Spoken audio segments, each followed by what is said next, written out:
আজকের কথা বলবো হচ্ছে অ্যানিমিয়া। আমরা থার্ড ইয়ারের স্টুডেন্ট। শুরুই তো হয় জেনারেল এক্সামিনেশন দিয়ে। জেনারেল এক্সামিনেশনের অনেকগুলো পয়েন্ট তোমরা আগের ক্লাসে দেখেছো বা পড়েছো। ও, তোমরা কি বই কিনেছো? সবাই কি বই কিনেছো?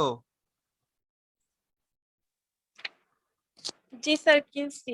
ঠিক আছে, কি বই কিনেছো? স্যার ম্যাকলিওডটা স্যার কিনছি কিনছি। Sir, McLeod.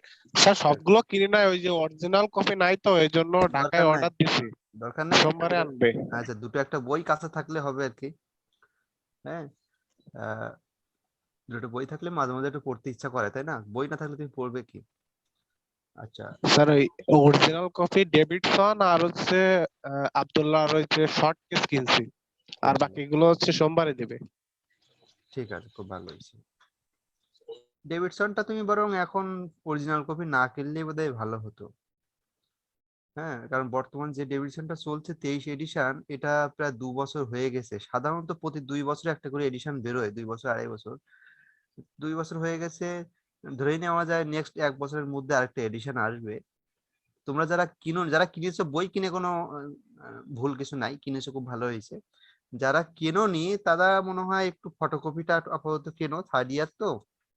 কারণ ডেভিডসন তোমার অত বেশি পড়া হবে না, তোমার অন্যান্য যে পড়াশোনা আছে তাতে তুমি এনগেজ হয়ে যাবে কয়েকদিন পরে। এই মুহূর্তে তুমি ডেভিডসনটা শুধু ফটোকপি কিনতে পারো, অন্যগুলো তুমি যা কিনো কিনো। ডেভিডসনটা ফটোকপি কেনো। তোমার এই 23 এডিশন তোমাদের জন্য না, মানে যারা থার্ড ইয়ার তারা, তাদের জন্য 23 এডিশন না। তো বলতে মনে করো যে এটা একটা ব্যাপার আছে, মানে ডেভিডসন কোন এডিশন পড়ে তুমি ফাইনাল প্রপ দিয়েছিলে, এটা একটা বিশাল ব্যাপার।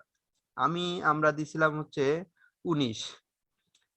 তো তোমাদের হলো এখন 23 চলছে এখন ডেভিডসন আমাদের। তো এই 23 এডিশন হলো তোমার জন্য না, খুব সম্ভব তোমার জন্য হয়তো বা 24 অথবা 25ও তোমরা পেয়ে যেতে পারো, না হলে 24। করোনার জন্য হয়তো বা এডিশন খুব দ্রুত আসবে না।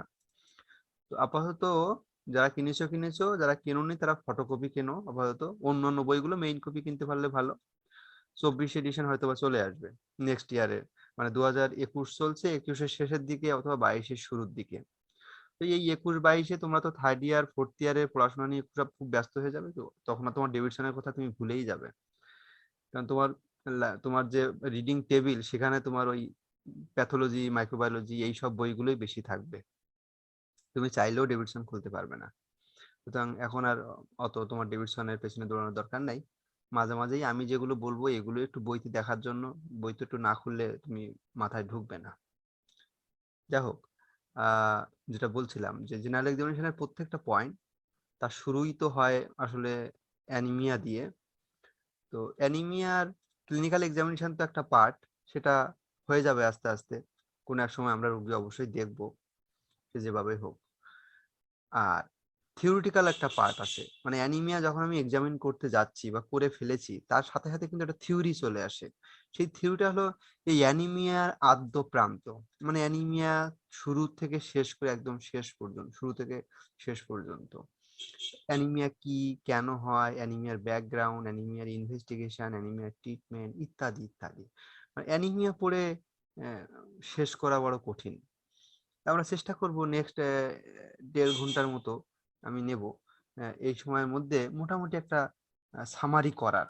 মানে অ্যানিমিয়া সামারি করা খুব কঠিন। শুরু করি আমরা। তোমরা জানো, তোর ফিজিওলজিতে পড়েছো আমরা অ্যানিমিয়া মানে কি, আরবিসির সংখ্যা কম, অথবা আরবিসির সংখ্যা ঠিক আছে, আরবিসির ভিতরে হিমোগ্লোবিনের পরিমাণ কম। তার মানে স্বাভাবিকভাবে শুরু হয়ে গেল যে অ্যানিমিয়া। অ্যানিমিয়া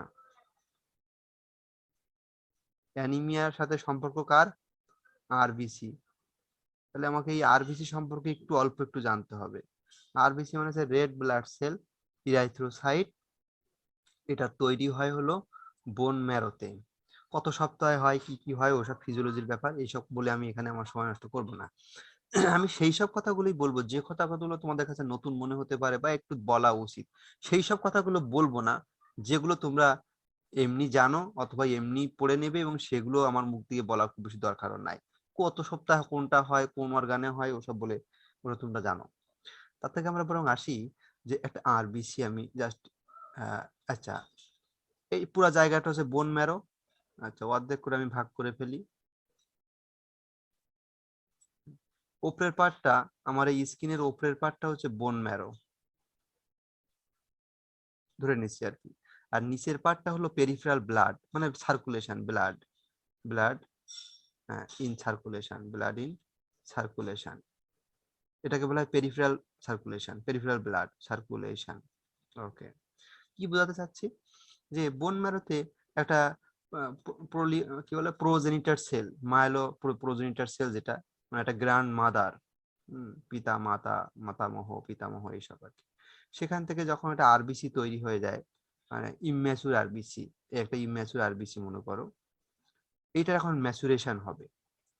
এই যে ম্যাচুরেশন হচ্ছে, ম্যাচুরেশন হয়ে বোন ম্যারোর থেকে যখন বেরোবে, বেরোনোর ঠিক আগেই এটা চেহারা মনে করো এরকম, এবং একটু করে বোন ম্যারো থেকে বের হয়ে আমার পেরিফেরাল সার্কুলেশনে চলে আসলো, এবং তার চেহারাটা ঠিক ওই আগে যেরকম ছিল ওই রকমই। এইটা আমার নর্মাল আরবিসি মনে করতেছি আমি। এখন এই একটা আরবিসির ম্যাচুরেশন হতে গেলে দুইটা জিনিস লাগে। আমরা এদিকে আসি, মূলত দুইটা ডিফেক্ট হবে আরবিসির এই ম্যাচুরেশনের ক্ষেত্রে। আমরা লেফট সাইডে আলোচনা করব। আচ্ছা, আরবিসির ভিতরে আমার কি থাকে, হিমোগ্লোবিন থাকে।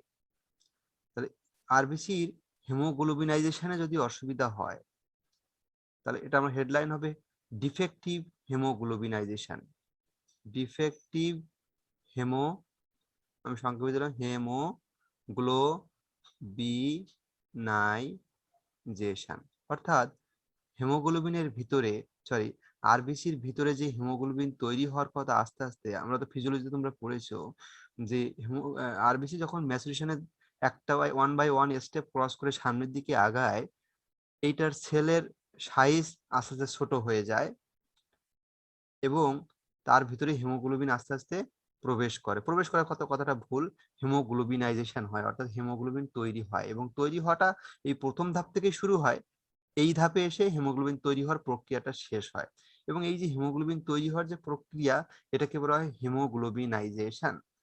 আচ্ছা, তা এই হিমোগ্লোবিনাইজেশন যদি ডিফেক্টিভ হয়, তাহলে কি হবে, হিমোগ্লোবিনাইজেশন যদি ডিফেক্টিভ হয়, তাহলে এইখানে যেটা সেলটা পাবো, সেই সেলটা ছোট হবে, ছোট হবে, এবং সেই ছোট্ট একটা সেল ব্লাডে প্রবেশ করবে, সেই সেলটা সাইজ হবে এরকম ছোট। এটাকে আমরা বলি মাইক্রোসাইটিক বা মাইক্রোসাইটোসিস। দেখো না, মাইক্রোসাইটোসিস। আর এটা কি ছিল, এটা হলো নর্মাল ছিল। ঠিক আছে, মাইক্রোসাইটোসিস এখন কখন বলবো, তাহলে এর পাশে তো একটা ম্যাক্রোসাইটোসিস চলে আসবে। আচ্ছা, আমরা এই যে সেল নর্মাল, নর্মাল কখন বলবো, এটা প্রশ্ন আসেই। তোমরা ফিজিওলজি হয়তো পড়েছো এমসিভি, মিন কর্পাসকুলার ভলিউম। কর্পাসকুল মানে একটা ছোট থলে, ছোট স্যাক, আরবিসি কে একটা স্যাক মনে করা হচ্ছে। মিন মানে অ্যাভারেজ, মিন কর্পাসকুলার মানে ওই কর্পাসকুল, ওই বডিটার ভলিউম, মিন গড় ভলিউম, মিন কর্পাসকুলার ভলিউম হচ্ছে 76 থেকে 100 ফেমটোলিটার, এফএল বলে এটাকে, ফেমটোলিটার। এটা হচ্ছে নর্মাল। তাহলে মাইক্রোসাইটোসিস বলবো হলো, এগুলো তোমাদের জানতে হবে আসলে, বাই দা বাই, আসলে তোমরা জেনে যাবে। মাইক্রোসাইটোসিস হবে যখন এমসিবিটা লেস দ্যান 76 হবে, 76 ফেন্টোলিটার হবে, তখন তাকে আমরা মাইক্রোসাইটোসিস বলবো। তাহলে এখন আমরা আসি যে মাইক্রোসাইটোসিস একটা মানুষের কেন হতে পারে। দেখো, আমার হিমোগ্লোবিন তৈরি হওয়ার জন্য আমরা একটু এখানে আসি, হিমোগ্লোবিন, এইটাতে দুইটা পার্ট আছে, একটা আছে হেম, আরেকটা আছে গ্লোবিন। এটা গ্লোবিউলার প্রোটিন, আসলে প্রোটিন, একটা প্রোটিন আছে আর একটা হেম আছে। এই হেম যেটা, এই হেম পার্টটা তৈরি হওয়ার জন্য আমাদের লাগে হলো, যেটা তার নাম হলো আয়রন। আর গ্লোবিনটা যেটা, সেটা তৈরি হওয়ার জন্য আমাদের গ্লোবিন প্রোটিন, এবং তার জন্য কি বলে আলফা বিটা চেইন আছে, অর্থাৎ গ্লোবিনের প্রোটিন আছে, প্রোটিনের যে অ্যামাইনো অ্যাসিড সিকোয়েন্স, সেটা থেকে চেইন, চেইন মানে প্রোটিন, সরি, অ্যামাইনো অ্যাসিডের chain. These chain are called alpha chain and beta chain. Normal যে হিমোগ্লোবিন, নর্মাল হিমোগ্লোবিন এ যেটা, সেখানে আলফা 2 এবং বিটা 2 থাকে। আমরা বাই দ্য ওয়ে পরে জানবো, সেখান থেকে আমরা থ্যালাসেমিয়ায়ও যাব। বলতে চাচ্ছিলাম যে হেমোগ্লোবিন, এই গ্লোবিন পার্টটা হচ্ছে একটা প্রোটিন, আর হেমোগ্লোবিন হেম পার্ট যেটা, সেটা তৈরি হওয়ার জন্য মূলত লাগে আয়রন। তাহলে যদি আমার আয়রনের ঘাটতি হয় আমার শরীরে, অর্থাৎ আয়রন ডেফিসিয়েন্সি যদি হয়, আয়রন এভাবে লিখলাম, আয়রন যদি ডেফিসিয়েন্সি হয়, তাহলে আমার হিমোগ্লোবিনাইজেশনটা ভালো হবে না, অর্থাৎ হিমোগ্লোবিন তৈরি ভালো হবে না। তার মানে আমার সেলটা ছোট হয়ে যাবে। আর এই গ্লোবিন চেইনে যদি অসুবিধা হয়, তাহলে যে সমস্যাটা, তার নাম হলো আসলে থ্যালাসেমিয়া। থ্যালাসেমিয়া একটা বিগ চ্যাপ্টার, আমাদেরকে পরবর্তীতে আস্তে আস্তে এটা সম্পর্কে খুব ভালো ধারণা থাকতে হবে। 1 নাম্বার। তাহলে গ্লোবিন চেইনের প্রবলেম হলে বা গ্লোবিন সিনথেসিস প্রবলেম হলে আলটিমেটলি হিমোগ্লোবিন সিনথেসিস প্রবলেম হবে, এবং সেই কন্ডিশনটার নাম হয়ে গেল থ্যালাসেমিয়া। আর হেম যে পোর্শনটা, গ্লোবিন ভালো আছে আমার, কিন্তু হেম পোর্শনটাই আয়রন যদি ঘাটতি হয় আমার শরীরে, তাহলে হেম তৈরি হবে না, বাই দ্য বাই হিমোগ্লোবিন তৈরি হবে না, বাই দ্য বাই আমার মাইক্রোসাইটোসিস হবে। এই দুইটা আমরা খুব ভালো রকম বুঝি, বুঝতে কোনো অসুবিধা হয় না। আরেকটা আছে, তার নাম হলো সিডারোব্লাস্টিক অ্যানিমিয়া। সিডারোব্লাস্টিক অ্যানিমিয়া, তোমরা ফিজিওলজিতে অবশ্যই নামটা 2-1বার শুনে থাকবে, কিন্তু জিনিসটা খুব কঠিন, মানে বুঝতে একটু বিরক্তিকর লাগে, মনে থাকে না, কিন্তু সবাই মুখস্থ করে আর কি। What is sideroblastic anaemia? হ্যাঁ, যদি আমাকে প্রশ্ন করা হয় যে সিডারোব্লাস্টিক অ্যানিমিয়াটা কি, আমাকে যদি প্রশ্ন করা হয়, তা আমি না ওই ইংরেজিতে ভালো বুঝি না, পারি না, আমি বাংলা করে বুঝাই দেই সবসময়। সিডারোব্লাস্টিক অ্যানিমিয়াটা হলো এই যে হিমোগ্লোবিন তৈরি হওয়ার জন্য যে দুইটা পার্ট, হেম এবং globin, in case of sideroblastic anemia, problem is with synthesis of hem part of the hemoglobin, অর্থাৎ এই হেম পার্টে হেম সিনথেসিস হওয়ার জন্য প্রবলেম। একটু আগে তো আমরা বলেই ফেললাম যে হেম তৈরি হওয়ার জন্য যে সমস্যা, তার নাম হচ্ছে আয়রন, এবং সেই আয়রনটার সমস্যাটা কি, আমার শরীরে আয়রনের ঘাটতি। কি বলেছি? আয়রনের ঘাটতি। সিডারোব্লাস্টিক অ্যানিমিয়াতে সমস্যা with iron, problem with iron, but the problem is not the deficiency of iron, but the problem is the metabolism iron. That is the problem with the metabolic steps related to iron transportation inside the cell. এটাকে আমি বাংলা করি, আরবিসির ভিতরে আয়রনটা ঢুকলো, ঢোকার পরে haemoglobin তৈরি হওয়ার জন্য, অর্থাৎ হেম তৈরি হওয়ার জন্য, এই আয়রনকে তো এক জায়গা থেকে আরেক জায়গায় ট্রান্সপোর্টেড হতে হবে, কিছু সেলুলার মেটাবলিক পাথওয়ের মধ্য দিয়ে যেতে হবে। যদি কোনো প্রবলেম হয় এই আয়রনের ট্রান্সপোর্টেশন, অর্থাৎ আয়রনের ইন্ট্রাসেলুলার আয়রন মেটাবলিক পাথওয়ে যদি কোনো প্রবলেম হয়, তাহলে যথেষ্ট পরিমাণ আয়রন থাকা সত্ত্বেও আয়রনের সঠিক ব্যবহার হবে না, এবং তার ফলে তোমার এই হেম তৈরি হবে না, এবং তা থেকে হিমোগ্লোবিনও তৈরি হবে না। এবং এই যে তৈরি না হওয়া এবং তারপর ফলে মাইক্রোসাইটোসিস, অর্থাৎ ছোট ছোট আরবিসি তৈরি হওয়া, সমগ্র প্রক্রিয়াটার নাম হলো সিডারোব্লাস্টিক অ্যানিমিয়া। তাহলে আমরা আবার একটু বলে নেই যে হেম তৈরি হওয়ার জন্য দুইটা প্রবলেম হতে পারে, হেম পার্টের রিলেটেড, হেমের সাথে দুইটা রোগ হতে পারে। একটা হলো আয়রনের অ্যাবসুলেট ডেফিসিয়েন্সি, অ্যাবসুলেট কোনো কথা নাই, আয়রন ডেফিসিয়েন্সি, তার নাম হবে আয়রন ডেফিসিয়েন্সি অ্যানিমিয়া। আরেকটা হলো আয়রনের ডেফিসিয়েন্সি না, বরং আয়রনটা যথেষ্ট বেশি আছে, কিন্তু আয়রনটাকে সঠিকভাবে আমি ব্যবহার করতে পারছি না, এবং সেই কারণে আমি হেম তৈরি করতে পারছি না, এবং সেই কারণে আমার হিমোগ্লোবিন তৈরি হচ্ছে না, এবং সেই কারণে আমার মাইক্রোসাইটিক আরবিসি গুলো হচ্ছে, এবং এইটার নাম হলো সিডারোব্লাস্টিক অ্যানিমিয়া। তাহলে হেম পার্টে আমরা দুইটা রোগ পেলাম, একটা হলো আয়রন ডেফিসিয়েন্সি অ্যানিমিয়া, আর একটা হলো সিডারোব্লাস্টিক অ্যানিমিয়া। আর গ্লোবিন পার্টে আমরা একটা রোগ পেলাম আপাতত, এটার নাম হলো থ্যালাসেমিয়া। এই থ্যালাসেমিয়া আবার আলফা থ্যালাসেমিয়া আছে, বিটা থ্যালাসেমিয়া আছে, মেজর আছে, মাইনর আছে, ট্রেইট আছে, অনেক কিছু আছে। গেল, তো আমরা বাম পাশটা মোটামুটি ক্লিয়ার করে ফেললাম আপাতত, যেখানে আমরা একটা ছোট ছোট আরবিসি পেয়েছি, এই যে ছোট ছোট আরবিসি পেয়েছি, মাইক্রোসাইটিক হাইপোক্রোমিক অ্যানিমিয়া পেয়েছি, সরি। এবার আমরা ডান পাশে আসবো। আচ্ছা, আমরা বলছিলাম যে একটা নর্মাল আরবিসি তৈরি হওয়ার ক্ষেত্রে দুইটা প্রসেস খুব গুরুত্বপূর্ণ, একটা হচ্ছে হিমোগ্লোবিনাইজেশন, আরেকটা হচ্ছে যে কোনো সেল তৈরি হওয়ার জন্য একটা ডিএনএ তৈরি হতে হয়। তাহলে ডিএনএ সিনথেসিস। এই ডিএনএ সিনথেসিস প্রক্রিয়াটা যদি কোনো কারণে ডিফেক্টিভ হয়, কি ডিফেক্টিভ হয় তোমরা এখনই আমি আস্তে আস্তে বলছি এই জন্য যে আমার লেকচার সবসময় আমি কম কথা বলি, আমার লেকচারে সময় একটু বেশি নেই এবং এক কথা 14 বার বলি, কারণ আমার ওই 14 বার করেই পড়া অভ্যেস। তুমি এই এখনই এটা মুখস্থ করে ফেলো, এখনই বুঝে বুঝে না মাথায় ঢুকে ফেলো, পরবর্তীতে আর পড়ার দরকার নেই। Defective synthesis of DNA during erythropoiesis. RBC তৈরি করার সময় ডিএনএ সিনথেসিস গুলো ডিফেক্টিভ হচ্ছে, অর্থাৎ ডিএনএ তৈরি হচ্ছে না ঠিক মতো। তাহলে এখন আমরা আসতে পারি যে ডিএনএ তৈরি হওয়ার জন্য আসলে কি কি লাগে। ডিএনএ তৈরি, আচ্ছা এই ধাপে হলে আমরা কি হবে আলটিমেট রেজাল্ট, এই ধাপে আমাদের যে নর্মাল এখানে যে আরবিসি ছিল সেই আরবিসিটা যখন এখানে আসবে তখন একটা বড় আরবিসি হবে, মানে নর্মালের থেকে বড় হবে এবং এই বড় আরবিসিটা পেরিফেরাল ব্লাডে যাবে এবং সেটা এত বড় হবে, মানে এখানে যাও যত বড় ছিল তত বড়ই হবে, একটু বড় করে দেই। তাহলে এটা কি এটা ম্যাক্রোসাইট, ম্যাক্রোসাইটোসিস। এখানে ম্যাক্রোসাইটিস বলতে এমসিবিটা হবে মোর দ্যান 100 ফেন্টোলিটার, ঠিক আছে। তাহলে এই আরবিসি ম্যাচুরেশন প্রক্রিয়ায় ডিএনএ সিনথেসিস হয়।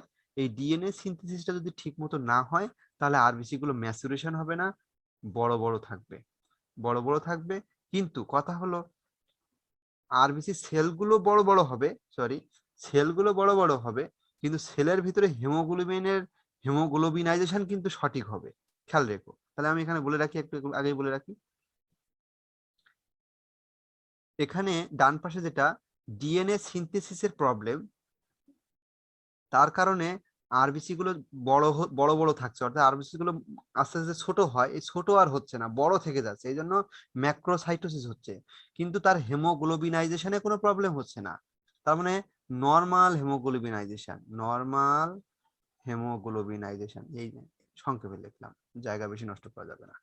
নর্মাল হেমোগ্লোবিনাইজেশন তার মানে কি সেলটা বড় কিন্তু এর ভিতরে আয়রন যথেষ্ট পরিমাণেই আছে।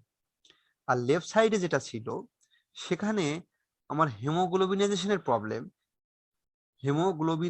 প্রবলেম, কিন্তু কিন্তু তার ডিএনএ সিনথেসিসের কোনো প্রবলেম ছিল না। এই জন্য আরবিসি গুলোর সাইজ আসলে নর্মালি ছিল। আমি একটু কথাটা একটু আরেকবার বলি, তোমরা বুঝো এখানে ছোট কেন হয়ে গেল। হেমোগ্লোবিন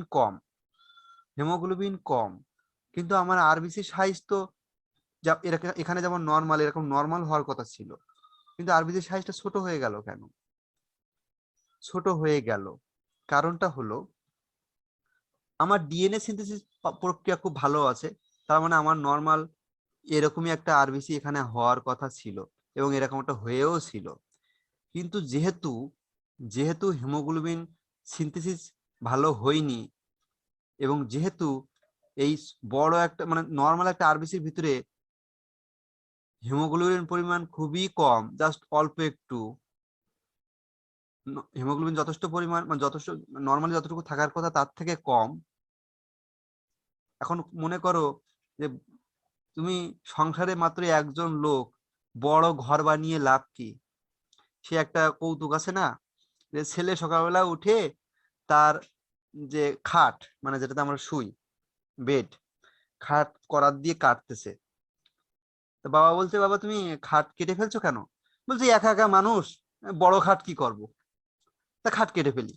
তার মানে ছেলে বোঝাতে চাচ্ছে বাবাকে যে বাবা আমি যথেষ্ট বড় হয়েছি, আমার বিয়ে দেওয়া উচিত, মানে আর একটা লোক থাকলে বরং খাটটা এত বড় খাটের উপযুক্ত ব্যবহার হয়, একা একা আছি এই খাটে আর কি করব। ব্যাপারটা অনেকটা ওই রকমই, আমি বোঝানোর জন্য শুধু বললাম যে ছেলের ভিতরে হিমোগ্লোবিন ছোট্ট অল্প একটু, তা আমার এত বড় ঘর বানানোর কি দরকার? তো স্বাভাবিকভাবেই সেলগুলো একটু চুপসে যাবে, একটু বোঝানোর জন্য, যত জিনিসটা অত সহজ না। তাহলে সেলটা যেহেতু ভিতরে হিমোগ্লোবিন কম, সো সেল আর অত বেশি বড় দরকার নাই, সেল একটু ছোটই থাকুক। ওকে, এই জন্য মাইক্রোসাইটোসিস হচ্ছে, যদিও তার ম্যাচুরেশন ভালো আছে কিন্তু ভিতরে হিমোগ্লোবিনের পরিমাণ কম, তাই সেলগুলো ছোট হয়ে যাচ্ছে। আর ডান পাশে আসি, ডান পাশে আমাদের ম্যাচুরেশন প্রবলেম, অর্থাৎ ডিএনএ সিনথেসিস হচ্ছে না, এই জন্য আরবিসি সাইজটা যথেষ্ট বড়। কিন্তু এই আরবিসি বড় একটা আরবিসি, অ্যাবনর্মাল আরবিসি অফকোর্স, এই অ্যাবনর্মাল আরবিসির ভিতরে হিমোগ্লোবিনের পরিমাণ কিন্তু নর্মাল, হিমোগ্লোবিনের পরিমাণ নর্মাল। তাহলে এখন আমরা একটু আসি যে ডিএনএ সিনথেসিস পাথওয়ের জন্য হলে কি কি লাগে, সেইগুলো যদি আমরা জানি তাহলে আমরা জেনে যাব যে ডিএনএ সিনথেসিস ডিফেক্টিভ মানে সেই সব পয়েন্টগুলোর ডিফেক্টিভ ব্যাপার স্যাপার। তাহলে ডিএনএ সিনথেসিসের জন্য আমাদের মূলত লাগে মেইন দুটো ফ্যাক্টর, একটা হলো ফলিক বা ফোলেট অ্যাসিড, ফোলেট আমরা বলি সংক্ষেপে, ফোলেট বলতে পারো বা ফলিক অ্যাসিডও বলতে পারো। আরেকটা হলো ভিটামিন বি12। এই দুইটা হলো আমাদের nutritional factor for DNA synthesis. এখন এমন কোনো প্রক্রিয়া যদি হয় আমার শরীরে বা কোনো মানুষের শরীরে যে এই ফলিক অ্যাসিড বা ভিটামিন বি12 ঘাটতি হয়েছে, কিন্তু সেই ঘাটতি হওয়ার জন্য তার নিউট্রিশনাল ডেফিসিয়েন্সি দায়ী না, অর্থাৎ আমি যথেষ্ট পরিমাণে ফলিক অ্যাসিড বা ভিটামিন বি12 খেয়েছি, কিন্তু আমার শরীরে এই ফলিক অ্যাসিড বা ভিটামিন বি12 ঠিকমতো কাজ করেনি, অর্থাৎ এই কাজ না করার পেছনে আরো কয়েকটা পয়েন্ট থাকতে পারে। তাহলে আমি বলি যে এমন কোনো ড্রাগ অথবা একটা সাইটোটক্সিক এজেন্ট অথবা কোনো chemical that may impair the effective use of folic acid or vitamin B12 in the process of erythropoiesis। অর্থাৎ আরবিসি তৈরি করার ক্ষেত্রে ফলিক অ্যাসিড এবং ভিটামিন বি12 এর যথাযথ ব্যবহার করার যে প্রক্রিয়া, সেই প্রক্রিয়া যদি কোনো কারণে বাধাগ্রস্ত হয় তাহলেও তো আমার ডিএনএ সিনথেসিস ডিফেক্টিভ হবে। এখন সেই প্রক্রিয়া বাধাগ্রস্ত করতে পারে অনেকেই, আমরা খুব বেশি জানবো না, অল্প একটু জানবো। একটা হলো ড্রাগ। এই ড্রাগের মধ্যে যে ড্রাগগুলো এই ফলিক অ্যাসিড এবং ভিটামিন বি12 এর মেটাবলিজমকে ডিফেক্ট মানে প্রবলেম করে দেয়, তাদেরকে বলা হয় এন্টি মেটাবোলাইট। কি? Anti metabolite, LIT. ওকে, একটা মাত্র ড্রাগের নাম ধরো, মাত্র একটা, তার নাম হলো মিথোট্রিক্সেট, আমরা সংক্ষেপে লিখি এমটিএক্স, মিথোট্রিক্সেট। এটা হলো একটা সাইটোটক্সিক ড্রাগ, এটা আমরা অটো ইমিউনো ডিজিজে খুব হরহামেশা ব্যবহার করি, বিভিন্ন অটো ইমিউনো ডিজিজ যেমন রিমাটয়েড আর্থ্রাইটিস, সিস্টেমিক এসএলই যেটা সিস্টেমিক লুপাস এরিথ্রোমেটাসাস, হ্যাঁ, এরকম জায়গায় আমরা এটা ব্যবহার করি। ওকে, তাহলে আমরা দুটো পয়েন্ট জানলাম, একটা হলো নিউট্রিশনাল ডেফিসিয়েন্সি অফ ফোলেট অথবা ভিটামিন বি12, আর একটা জানলাম যে তোমার একটা ড্রাগ জানলাম। আরেকটা হলো খুব তোমাদের জন্য একটু কঠিন হয়ে যাবে, কিন্তু জানতে তো হবেই, সেটা হলো এমডিএস। এমডিএস হচ্ছে মাইলো dysplastic syndrome. মাইলো means bone marrow, syndrome মানে তো সিমটম কমপ্লেক্স, ডিসপ্লাস্টিক মানে ডিসপ্লাসিয়া মিনস অ্যাবনর্মালিটি বা অ্যাবনর্মালসি ফ্রম দ্য নর্মালসি, নর্মাল থেকে অ্যাবনর্মাল হওয়া। শব্দগুলো জানতে হবে, নর্মালসি থেকে অ্যাবনর্মালসি, এটাকে বলা হয় dysplasia, something different from the normalcy. ওকে,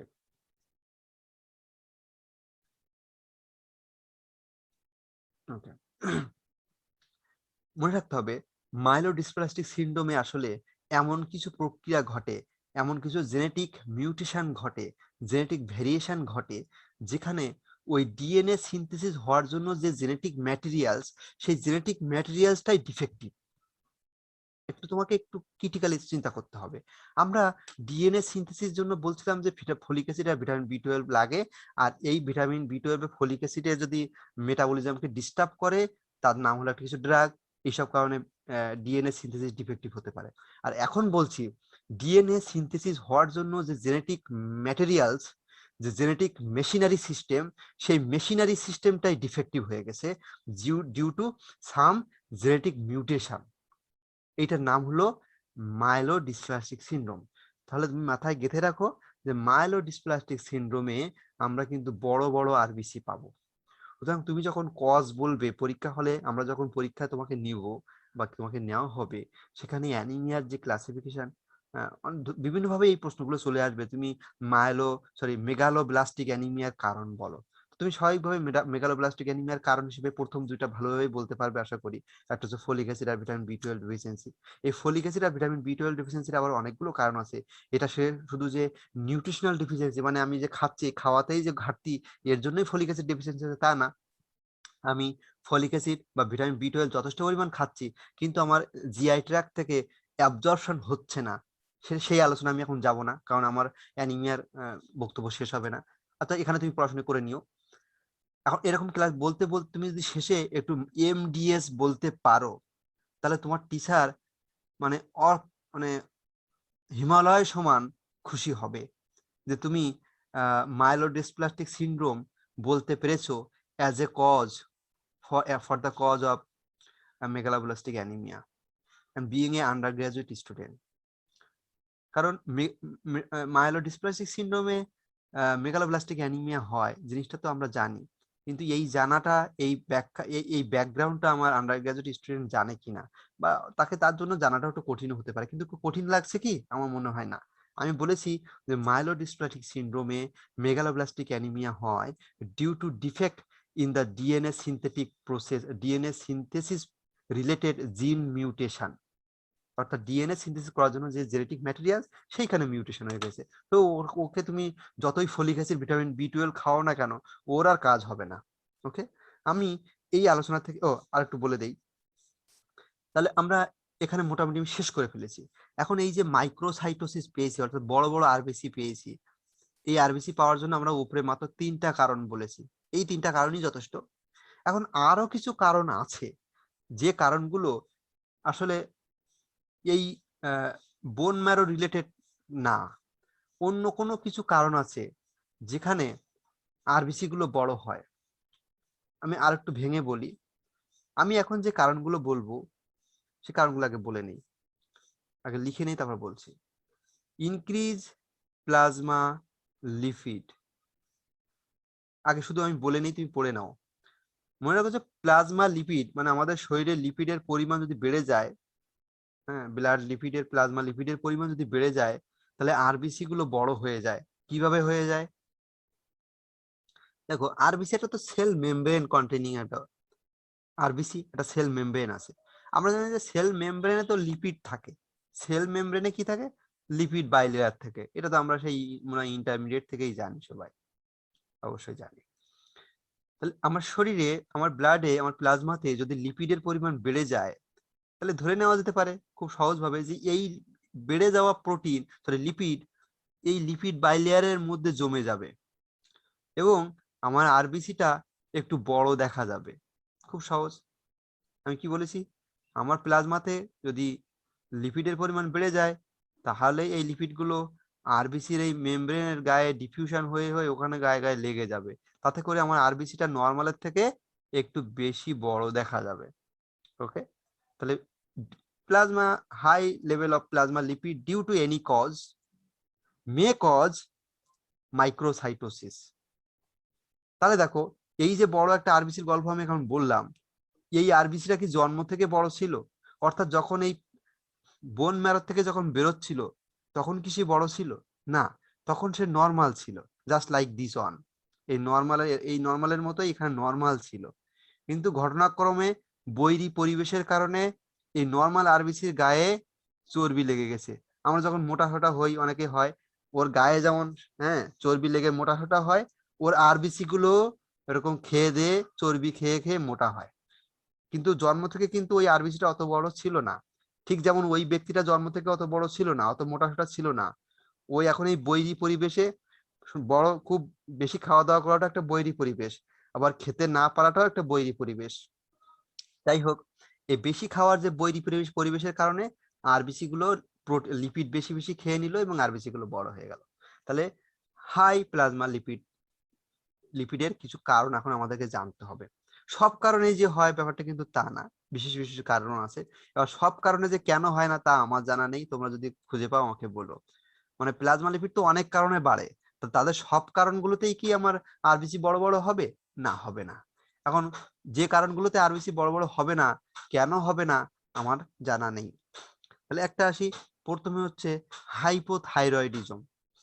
তোমরা হয়তো বা ফিজিওলজির গ্যাননে বা গাইটনে পড়ে থাকবে যে হাইপোথাইরয়েডিজমে হাইপার কোলেস্টেরোলিমিয়া হয়, অর্থাৎ কোলেস্টেরল বেশি হয়, তাহলে হাইপোথাইরয়েডিজম, হাইপোথাইরয়েডিজম। তারপর হলো অ্যালকোহলিক্স, ক্রনিক অ্যালকোহলিজম, আমি শুধু অ্যালকোহল লিখলাম। যারা অ্যালকোহল খায় বহুদিন ধরে, দীর্ঘদিন ধরে, লাইফ লং, তাদের ক্ষেত্রে এরকম ঘটনা ঘটে। আচ্ছা আচ্ছা, এটা হলো প্রেগনেন্সিতে, প্রেগনেন্সি এটা হতে পারে। আর মোস্ট ইম্পর্টেন্ট হচ্ছে লিভার ডিজিজ। লিভার ডিজিজ টিজি বাড়ে, হাইপার টিজি বাড়ে, মানে ট্রাইগ্লিসারাইডটা বাড়ে। ওকে, তাহলে একটা গেল। প্লাজমা লিপিড যদি বেড়ে যায় তাহলে আমার আরবিসি গুলো বড় বড় দেখা যেতে পারে। আরেকটা পয়েন্ট যেখানে তুমি ম্যাক্রোসাইটোসিস পাবে, তার নাম হলো রেটিকুলোসাইটোসিস। অর্থাৎ আমার পেরিফেরাল ব্লাডে নর্মালি লেস দেন 2% রেটিকুলোসাইট পাওয়া যায়। রেটিকুলোসাইট গুলো কিছুই না, আরবিসির একটা immature stage, the stage just before releasing from the bone marrow environment. এই যে এখানে যে আমরা অনেকগুলো স্টেপ দেখাচ্ছিলাম, এখান থেকে এই যে স্টেপটা, এই স্টেপটাই হচ্ছে একটু বড়, নর্মালের থেকে একটু বড়, এটার নাম হলো রেটিকুলোসাইট। রেটিকুলোসাইট নর্মালি ব্লাডে রেটিকুলোসাইট পাওয়া যায়, তবে সেইটার পরিমাণ হবে লেস দ্যান 2%, এটা কিন্তু must to know, less than 2%। এখন যদি কোনো কারণে, যেহেতু রেটিকুলোসাইট গুলো বড়, নর্মাল থেকে একটু বড়, কোনো কারণে যদি রেটিকুলোসাইটের পরিমাণ পেরিফেরাল ব্লাডে বেশি থাকে, মোর দ্যান 2% যদি বেশি থাকে, তাহলে তুমি যখন মাইক্রোস্কোপিতে দেখবে তখন দেখবে যে আরবিসি গুলো সব বড় বড়। অর্থাৎ বড় বড় আরবিসি হওয়ার আরেকটা কারণ আমরা পেয়ে গেলাম, তার নাম হলো increase reticulocyte count in the peripheral blood. তাহলে এখন ইনক্রিজ রেটিকুলোসাইট কাউন্টের কারণ আমাকে জানতে হবে। তার মাত্র দুইটা কারণ, একটা হচ্ছে ব্লিডিং, মানে acute haemorrhage, acute bleeding, bleeding হয়ে যাচ্ছে, তোমার শরীর থেকে ব্লিডিং হয়ে যাচ্ছে, হ্যাঁ, এটা রোড ট্রাফিক অ্যাক্সিডেন্ট, অর্থাৎ হেভি ব্লিডিং কোনো একটা কারণে হচ্ছে, সার্জারিতে হতে পারে, মেনোরেজিয়াতে হতে পারে, মেনোরেজিয়া মানে ইনক্রিজ মেনস্ট্রুয়াল ব্লাড, হ্যাঁ। তাহলে কোনো কারণে যদি ব্লিডিং হয়, আমার শরীরে যখনই ব্লিডিং হবে উইদিন 24 আওয়ার্স আমার একটা কম্পেনসেটরি মেকানিজম ডেভেলপ করে যাবে, যেখানে আমার বোন ম্যারো খুব দ্রুত আরবিসি তৈরি করবে এবং ইম্যাচুর আরবিসি গুলো প্রয়োজনের সাপেক্ষে বোন ম্যারো থেকে পেরিফেরাল ব্লাডে রিলিজ হবে। তার মানে immature RBC, that means the reticulocyte in high amount, in high count will be found in peripheral blood. ঠিক আছে, ব্লিডিং। আরেকটা হলো, মাত্র দুইটা কারণ, দুটা জানতে হবে। আরেকটা হচ্ছে হেমোলাইসিস। হেমোলাইসিস, হেমোলাইসিস হচ্ছে আমার শরীর থেকে ব্লাড বাইরে যাচ্ছে না, মানে ব্লিডিং হচ্ছে না, আমার শরীরে আছে বটে, কিন্তু আরবিসি গুলো ভেঙে যাচ্ছে। আমার সার্কুলেশন, অর্থাৎ এটা হলো ব্লাড ভেসেল, এটা যদি আমার ব্লাড, সমগ্র ব্লাড ভেসেল, আমার পুরো বডির এটাই হলো আমার ব্লাড ভেসেল, এখানেই আমার সব আরবিসি গুলো আছে। এই আরবিসি গুলো ভেঙে যাচ্ছে, তাহলে ভেঙে যাওয়া আরবিসি দিয়ে কোনো লাভ হবে? সুতরাং একটু আগে যেমন বললাম, ব্লিডিং এর ক্ষেত্রে যে কম্পেনসেটরি মেকানিজম অ্যাক্টিভেট হয়ে যাবে উইদিন 24 আওয়ার্স, হেমোলাইসিসের ক্ষেত্রেও একই ঘটনা ঘটবে, কম্পেনসেটরি মেকানিজম অ্যাক্টিভেটেড হয়ে যাবে, আমার ইম্যাচুর আরবিসি গুলো বোন ম্যারো থেকে পেরিফেরাল ব্লাডে আসবে, তখন আমার রেটিকুলোসাইট কাউন্ট বেশি হবে, আমি বড় বড় আরবিসি পাবো। সুতরাং ম্যাক্রোসাইটোসিসের অ্যাজ ইউজুয়াল মাইক্রোসাইটোসিসের মতো কিছু কারণ তো উপরে আমরা পেয়েছি, কোথায় পেয়েছি? এগুলো পেয়েছিলাম। ওকে, আর ম্যাক্রোসাইটোসিসে আরো কিছু কারণ আমরা পেয়ে গেলাম। এর মধ্যে পেলাম প্লাজমা লিপিডের পরিমাণ বেড়ে গেল, একটা গল্প, আর একটা হলো রেটিকুলোসাইট যদি কোনো কারণে বেড়ে যায়, যেমন ব্লিডিং এন্ড হেমোলাইসিস। ঠিক আছে, তোমরা এখন, আমি যদি অনেকক্ষণ বকবক করেছি, তোমরা এখন আমাকে প্রশ্ন করো, বা কোনো কিছু বুঝতে না পারলে আমাকে জিজ্ঞাসা করো।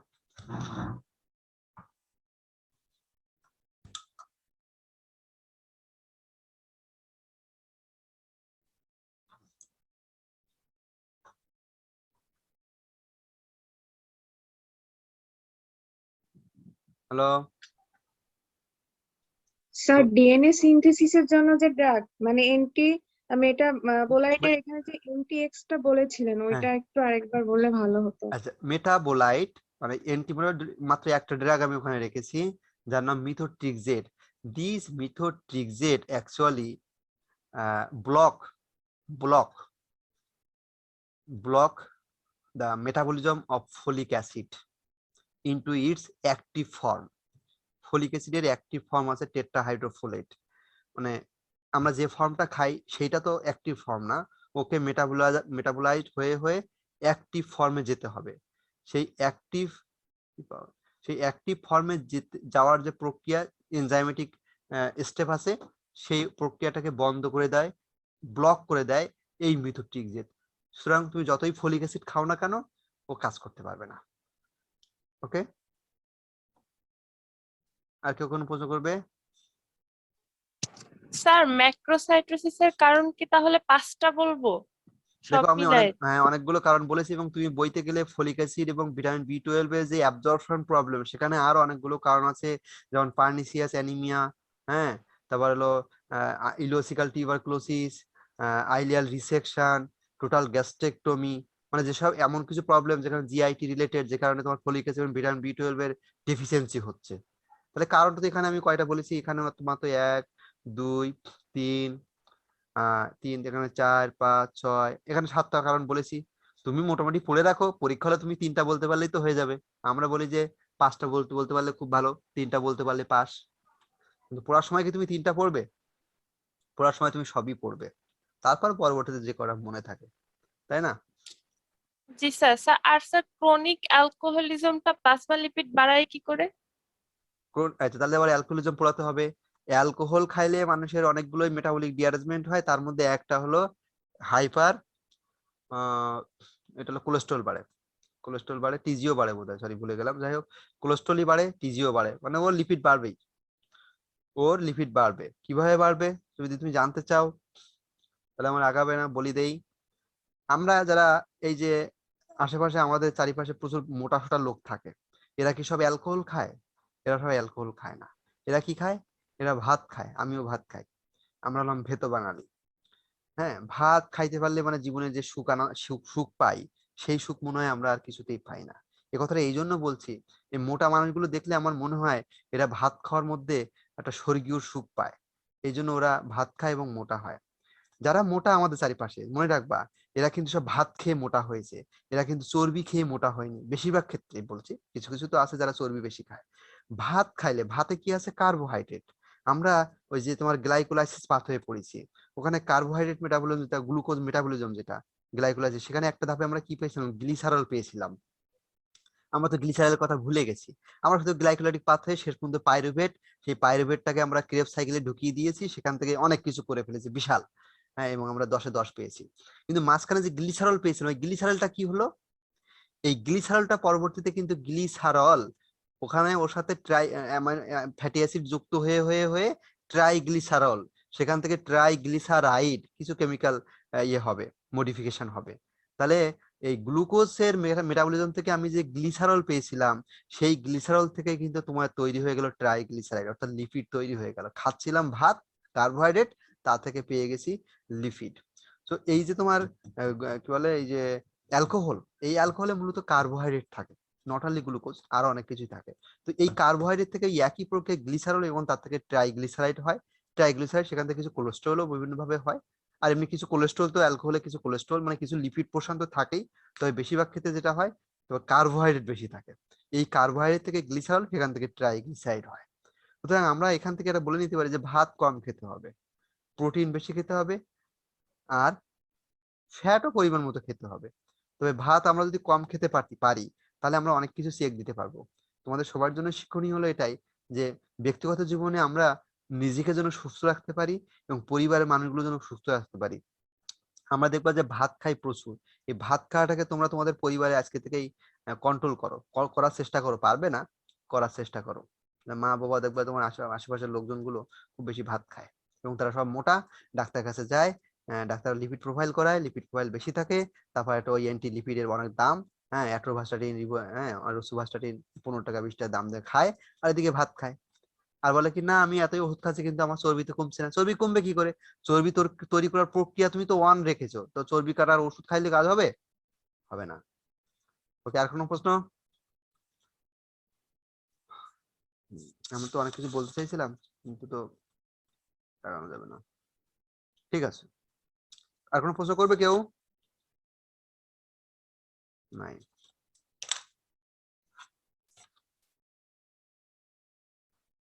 আচ্ছা, মনে হয় কোনো প্রশ্ন নেই। আমি পরের ধাপে যাই। আমি তাহলে 3টা পয়েন্ট বলবো বলে ঠিক করেছিলাম, কিন্তু 3টা বলা হবে না, 2টা বলবো। আমি সরাসরি চলে যাচ্ছি, মানে সেকেন্ড ধাপটা ক্রস করে যাচ্ছি, এটা পরে বলবো। অথবা তোমার পড়ে নিবে, আমি পরে আবার বলবো অবশ্যই। সেখানে হলে এমসিবি কম হলে বেশি হলে কিভাবে কি অ্যাপ্রোচ করতে হয়, তাই এটা একটু কঠিন হয়ে যাবে। থাকুক, আমরা 3 ধাপে থার্ড স্টেপে চলে যাব। আমি সবকিছুই আমার ওই সাজানো আর কি, যে কখন মানে কোনটা পড়াতে গেলে কি পড়াতে হবে আর কি। তাহলে আমি 3 নাম্বার স্টেপে চলে যাচ্ছি। 2 নাম্বার স্টেপে ছিল হলে এমসিভি রিলেটেড কিছু কথাবার্তা। 3 নাম্বার পয়েন্টে যাচ্ছি, সেখানে আছে হলো হেমোলাইসিস। এটা মনে হয় একটু তোমরা খুব ইন্টারেস্টিং, মানে ইন্টারেস্টেড হবে আর কি, ভালো লাগবে, মজা লাগবে, নতুন কিছু জানলে ভালো লাগে। ওটাতেও নতুন কিছু ছিল। হেডলাইনটা হলো, আমরা এর আগে অ্যানিমিয়া সম্পর্কিত ধারণা দিয়েছি। আমি কিন্তু অ্যানিমিয়ার যে বেসিক ক্লাসিফিকেশন তোমরা ফিজিওলজিতে পড়ে এসেছো, যে ওই যে নর্মোসাইটিক, নর্মোক্রমিক অ্যানিমিয়া, মাইক্রোসাইটিক, হ্যাঁ, মেগালোব্লাস্টিক, এগুলো পড়ে এসেছো তোমরা, আমরা জানি তোমরা এগুলো পড়ে এসেছো এবং তোমরা ভালো পারো। আমি ওই আলোচনায় এই জন্যই যাইনি। আমি বললাম না যে যেগুলো তোমরা পড়ে এসেছো বা পড়লে খুব বেশি কঠিন মনে হবে না, সেগুলো আমি কথা বলি না, তো বলবো না। এখন আসি, ওগুলো তোমরা অবশ্যই পড়ে নেবে কারণ ওটা তো একদম বেসিক। এখন আসি, আমি একটু বলবো যে হেমোলাইসিস একটু কঠিন মনে হতে পারে, ধৈর্য ধরে শোনো, আর এটা রেকর্ড থাকবে, পরে লাগলে আমি তোমাদেরকে দিয়ে দেবো। হেমোলাইসিস, হেমোলাইসিস আমরা হেমোলাইসিস মানে হলো RBC breakdown, breakdown of RBC, খুব সহজ জিনিস, ব্রেকডাউন অফ আরবিসি। আর ইরাইথ্রোপয়েসিস মানে সিনথেসিস অফ আরবিসি। আর ওটাকে ভেঙে দিলে কি হবে? আমরা এতক্ষণ ইরাইথ্রোপয়েসিসের প্রক্রিয়া বলতেছিলাম, মাঝখানে একটা স্টেপ বাদ দিয়ে এসেছি, আমরা ওটাকে ভেঙে দেব, তার নাম হলো হেমোলাইসিস। হেমোলাইসিস কেন হতে পারে? খুব সহজ, মানে প্রশ্ন তো চলেই আসবে যে হেমোলাইসিস তো বললা, কেন হয় হেমোলাইসিস? তাহলে হেমোলাইসিসের যদি কেন হয় আমাকে জানতে হয়, তাহলে সবসময় যে কোনো কারণ তুমি শুরু করবে জন্মের আগে থেকেই শুরু করবে, অর্থাৎ ইনহেরিটেড, মানে জন্মগত, যেখানে আমাদের কারো হাত ছিল না। ইনহেরিটেড, একটা আছে ইনহেরিটেড, আর একটা আছে অ্যাকোয়ার্ড। অ্যাকোয়ার্ড আমরা পরে লিখবো। তাহলে ইনহেরিটেড অর্থাৎ জন্মগত সমস্যা। এখন আমরা আরবিসির মধ্যে, আচ্ছা আমরা এটাকে একটু ছোট করে দেই।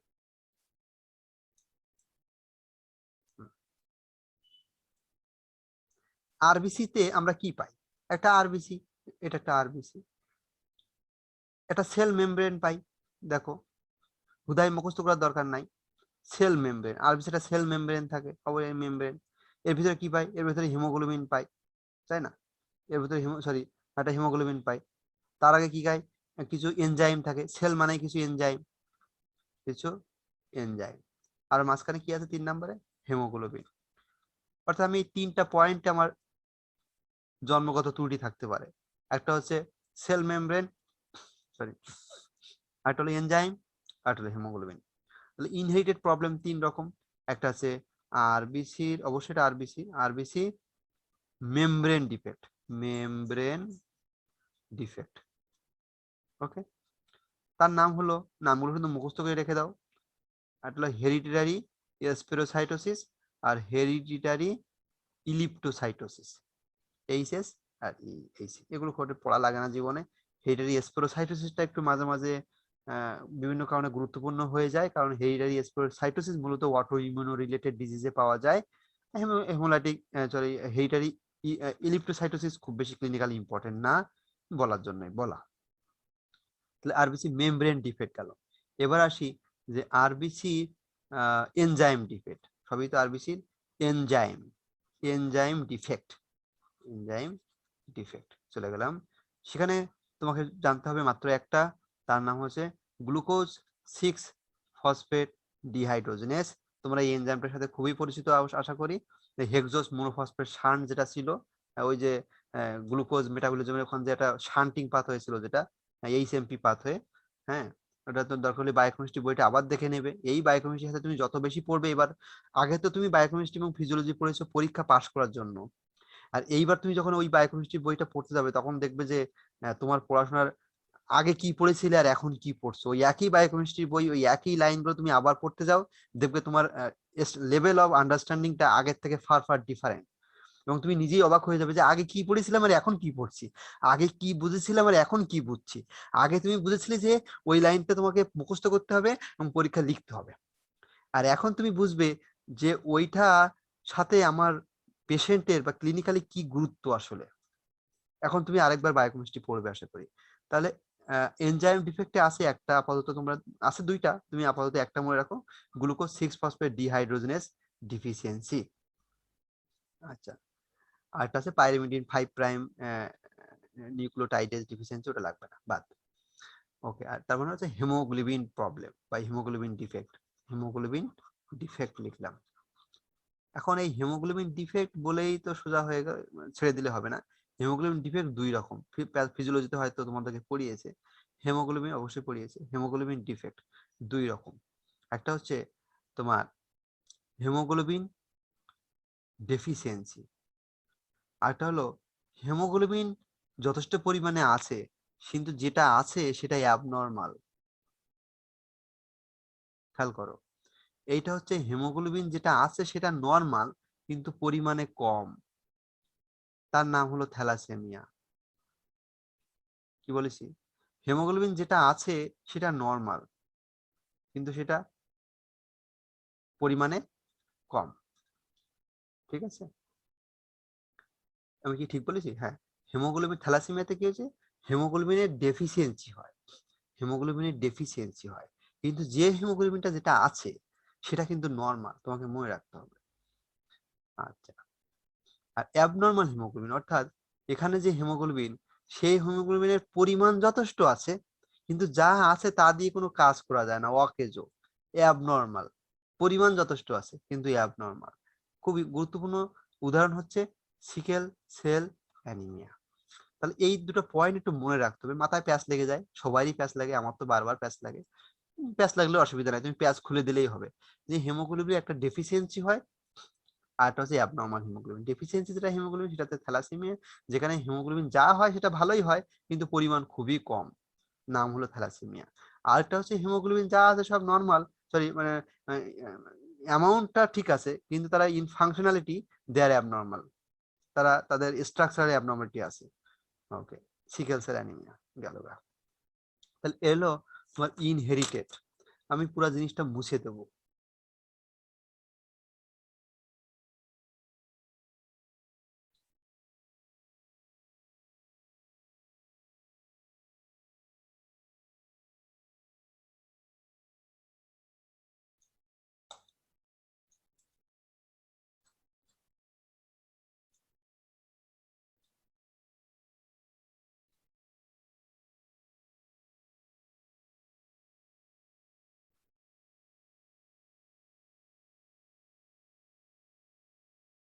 ওকে,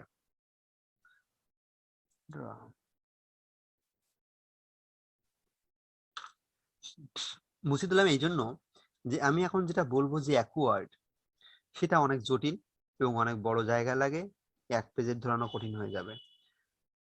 এটা একটু বোঝার চেষ্টা করো, আমি এইটা বোঝানোর পরে শেষে আর একটু কুম টেস্ট আছে ওইটা বলে দিয়ে ছেড়ে দেবো, একটু বোঝার চেষ্টা করো প্লিজ। আমরা হিমোলাইসিসের ইনহেরিটেডটা বলেছি, হিমোলাইসিস এখন অ্যাকোয়ার্ডটা বলবো। এই অ্যাকোয়ার্ডটাকে দুই ভাগে ভাগ করা হয়েছে, একটা হলো ইমিউন, আগে বোঝো, আগে আমি বলে নেই শব্দগুলো আমি ব্যাখ্যা করব। Immune, IMEMU, immune.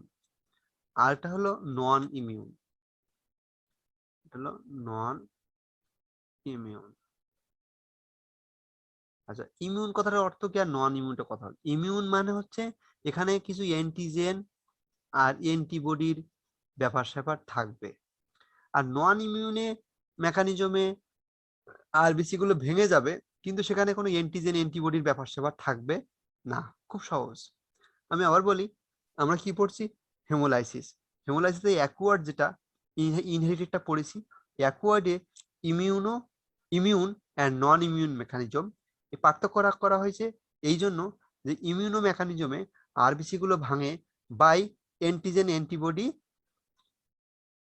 রিয়াকশন, মানে আরবিসির মেমব্রেন যে অ্যান্টিজেন থাকে তার বিপরীতে একটা অ্যান্টিবডি এনিহাউ তৈরি হয়ে যায়। সেই অ্যান্টিবডি যখন আরবিসির গায়ে অ্যান্টিজেন যেটা তার গায়ে যখন লাগে তখন সেখানে অ্যাক্টিভেশন হয়, কমপ্লিমেন্ট অ্যাক্টিভ হয়। কমপ্লিমেন্ট অ্যাক্টিভেশন হওয়ার পরে তোমরা আবার কমপ্লিমেন্ট পড়বে মাইক্রোবায়োলজিতে পড়াবে, ইমিউনোলজিতে। খুব গুরুত্বপূর্ণ মনে রাখো যে যখনই কোনো জায়গায় অ্যান্টিজেন এবং অ্যান্টিবডি রিয়াকশন হয় সেখানে কমপ্লিমেন্ট আসে। মনে রাখো যে দুই পক্ষ যদি গন্ডগোল করে, ঝগড়া করে, তাহলে আরেক পক্ষ যায় সেটা মীমাংসা করতে। কিছু কিছু পক্ষ থাকে যে মীমাংসা করতে না যেয়ে ওদের ঝগড়াটা আরো বেশি জটিল করে দেয়। তো আমাদের ক্ষেত্রে এরকমই, যে অ্যান্টিজেন অ্যান্টিবডি দুই পক্ষ এখানে গন্ডগোল করছে, ঝগড়া করছে, কমপ্লিমেন্ট হচ্ছে তৃতীয় পক্ষ যে এসে ওটাকে মীমাংসা না করে ওটাকে আরো জটিল করে দেয়। অর্থাৎ কমপ্লিমেন্ট এখানে এসে ও নিজেই অ্যাক্টিভেটেড হয়ে যায়, এবং অ্যাক্টিভেটেড হয়ে গেলে পরে কমপ্লিমেন্ট অ্যাক্টিভেশনের লাস্ট স্টেপে যেটা হয় আলটিমেট রেজাল্ট সেটা হলো মেমব্রেন অ্যাটাক কমপ্লেক্স, ম্যাক বলে, ম্যাক MAC, একটু লিখি Mac, Mac MAC, membrane attack complex. This is the final end product of complement activation, and complement is activated from the antigen antibody reaction. So membrane attack complex is a complex chemical complex that attack almost any cell membrane including RBC. তো এই একটা RBC, এই RBC যে cell membrane এটাকে attack করবে, এই membrane attack complex মানে ওটাকে সেলটাকে রাপচার করে দেবে, সেলের ভিতরে ফ্লুইড বেশি বেশি ঢুকবে, সেলটা ফুলে বড় হবে, সেলটা ছুটে গেলে রাপচার হয়ে যাবে, খুব সহজ। ওকে, তাহলে আমরা বলছিলাম যে ইমিউনো মেকানিজমে একটা অ্যান্টিজেন অ্যান্টিবডি রিয়াকশন হয়, সেখানে কমপ্লিমেন্ট থাকে, অনেক সময় আসে আবার কমপ্লিমেন্ট থাকে না, সে যাই হোক। আর ডান পাশে আমরা নন ইমিউনিটা রেখে দিলাম, অনেক পরে বলবো, যেখানে অ্যান্টিজেন অ্যান্টিবডি কোনো রিয়াকশন হয় না কিন্তু আরবিসি গুলো ভেঙে ধ্বংস হয়ে যায়। এখন আসি ইমিউনো মেকানিজমে। এই ইমিউনো মেকানিজম যেটা, সেখানে যে আমরা বললাম যে অ্যান্টিজেন এবং অ্যান্টিবডি রিয়াকশন, তাহলে আমাকে এখানে বলতে হবে যে অ্যান্টিবডি, অ্যান্টিজেন তো থাকেই, অ্যান্টিজেন তো আমার আছেই, এখন আসলো কে অতিরিক্ত অ্যান্টিবডি। এই অ্যান্টিবডির উপরে ভিত্তি করে আমাকে কিছু কথাবার্তা এখন বলতে হবে। সে কথাবার্তা হলো অ্যান্টিবডিটা আমার শরীরে কিভাবে তৈরি হলো, অ্যান্টিবডি যেটা হলো এগেনস্ট মাই আরবিসি, সেই অ্যান্টিবডিটা আমার শরীরে কিভাবে তৈরি হলো। উত্তর হলো অটো অ্যান্টিবডি। অর্থাৎ আমার শরীরে আমার নিজের আরবিসির বিপরীতে একটা অ্যান্টিবডি তৈরি হয়ে গেছে, এমনি এমনি তৈরি হয়ে গেছে, এটার নাম হলো অটো। অটো মানে কি? অটোনোমাস, মানে স্বায়ত্তশাসিত, আমি আমার মতো চলি আর কি। তাহলে অটো, অটো মিনস এমনি এমনি, অটোনোমাস। তাহলে আমার শরীরে আমার আরবিসির বিপরীতে একটা অটোনোমাসলি একটা অ্যান্টিবডি তৈরি হয়ে গেছে, তার নাম হলো অটো অ্যান্টিবডি। গেল। আরেক ধরনের অ্যান্টিবডি আছে যে আমি আমার শরীরে তৈরি করিনি আসলে, এটা হচ্ছে অ্যালো অ্যান্টিবডি। এটা আমি আমার বডিতে তৈরি করিনি, আরেকজনের বডি থেকে কোনো কারণে আমার বডিতে অ্যান্টিবডি তৈরি, আমার আরেকজনের বডি থেকে আমার বডিতে অ্যান্টিবডি এসেছে, that antibody react against my antigen. Okay, this allo means, allo মানে কি? সমসত্ব, মানে আমার মতো আরেকজন, মানে আরেকটা প্রাণী বলতে আরেকটা মানুষের শরীর থেকে আমার শরীরে এসেছে, আরেকটা ভেড়া বা আরেকটা অন্য কোনো প্রাণীর থেকে আমার শরীরে আসেনি, আমার মতো, মানে আমি যে প্রজাতির সেই প্রজাতির আরেকজনের কাছ থেকে এসেছে। এটা দিয়ে বোঝাতে চাচ্ছি একটা মানুষের শরীর থেকে আরেকটা মানুষের শরীরে, একটা ভেড়া থেকে আরেকটা ভেড়া, একটা কুকুর থেকে একটা কুকুর, অর্থাৎ একই প্রজাতি, এটা হলো অ্যালো। তাহলে আমি আবার বলি, অটো অ্যান্টিবডি মিনস যে আমার শরীরে অটোনোমাসলি তৈরি হয়ে গেছে কোনো কারণে, আর অ্যালো মিনস আমার মতো আরেকটা প্রজাতি, অর্থাৎ আরেকটা মানুষের শরীর থেকে অ্যান্টিবডিটা আমার শরীরে কোনোভাবে এসেছে, এবং সেই অ্যান্টিবডি এবং আমার অ্যান্টিজেনের মাঝখানে রিয়াকশন হচ্ছে, আরবিসি গুলো ভেঙে যাচ্ছে। ওকে, এখন আমরা এখানেই ক্লাসিফিকেশন শেষ করে দিতে পারতাম, কিন্তু বইতে একটু জটিল করে দিয়েছে, ওটা একটু শিখি। এই অটো অ্যান্টিবডি গুলোকে দুই ভাগে ভাগ করা হয়েছে। তোমরা যদি ভাগাভাগি করতে না চাও, কয়েকটা কারণ বলে দিলেই এখানেই খালাস হয়ে যাবে। অটো অ্যান্টিবডি গুলি বলা দুই ভাগে ভাগ করা হয়েছে, একটা ওয়ার্ম অ্যান্টিবডি, ওয়ার্ম, আর একটা হচ্ছে cold. Warm means warm antibody গুলো কি হয় 37 ডিগ্রি সেন্টিগ্রেডে, মানে একটা নর্মাল টেম্পারেচার এগুলো রিয়াকশন ভালো করে। আর কোল্ড অ্যান্টিবডি গুলো সেগুলো তো ঠান্ডা, অর্থাৎ 4 ডিগ্রি সেন্টিগ্রেডে কোল্ড অ্যান্টিবডি গুলো ভালো রিয়াকশন করে। অর্থাৎ কোনো পেশেন্ট, কোনো পার্সন যখন এরকম একটা 4 ডিগ্রি সেন্টিগ্রেডে টেম্পারেচারে এক্সপোজ হবে, তখন তার শরীরে ওই অ্যান্টিবডি গুলো কাজ করবে শুধুমাত্র ওই কন্ডিশনে। কিন্তু ওই কোল্ড অ্যান্টিবডি গুলো পেশেন্ট যখন নর্মাল রুম টেম্পারেচার অর্থাৎ 37 ডিগ্রি বা একটু হায়ার টেম্পারেচার থাকবে, তখন তার ওই অ্যান্টিবডি গুলো কাজ করবে না। আর ওয়ার্ম অ্যান্টিবডি গুলো যেগুলো, সেগুলো পেশেন্ট যখন নর্মাল টেম্পারেচার থাকবে, অর্থাৎ আমাদের টেম্পারেচারে 37-40, তখন এটা কাজ করবে। এবং পেশেন্ট যখন কোল্ডে যাবে, ঠান্ডা অবস্থা যাবে, তখন এটা কাজ করবে না। খুব সহজ, নামেই পরিচয়, ওয়ার্ম এবং কোল্ড। এখন এই ওয়ার্ম আর কোল্ড যদি কারণ বলো, তো প্রথম দুই ক্ষেত্রেই প্রথম কারণ হবে প্রাইমারি। প্রাইমারি মিন্স কারণ জানা নাই, অর্থাৎ ইডিওপ্যাথি।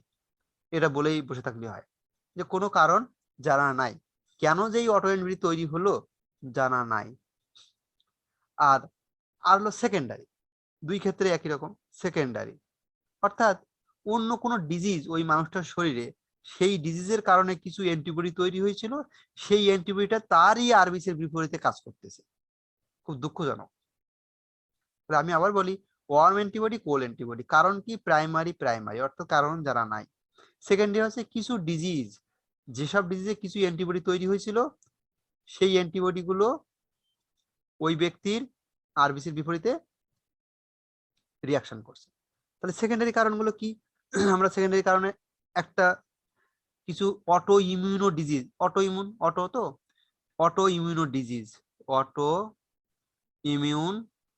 ডিজিজ, তোমরা হয়তো তোমাদের মাথায় প্যাচ লাগবে বা খুব বিরক্তিকর লাগবে, কিন্তু আস্তে একটু দেখো, এটা মুখস্থ করার দরকার নেই, এখনই একটু পড়ে যাও, জাস্ট দেখে যাও, পরে কাজে লাগবে যখন 5th এর উঠবে। কিছু auto immuno disease, most importantly rheumatoid arthritis and SLE মানে হচ্ছে সিস্টেমিক লুপাস ইরিথেমাটোসাস, অনেক বড় রোগ, হ্যাঁ, কঠিন রোগ, পড়তেও কষ্ট হয়। এগুলো অটো ইমিউনো ডিজিজ। এইখানে কিছু অ্যান্টিবডি তৈরি হয়, হ্যাঁ, সেই অ্যান্টিবডি দিয়ে এই আরবিসি গুলো ভেঙে যায়। আর কিছু ম্যালিগনেন্সি আছে, কিছু ম্যালিগনেন্সি আছে, সেই ম্যালিগনেন্সিতেও কিছু অ্যান্টিবডি তৈরি হয়। উদাহরণ হিসেবে দিতে হবে হচ্ছে তোমার লিম্ফোমা,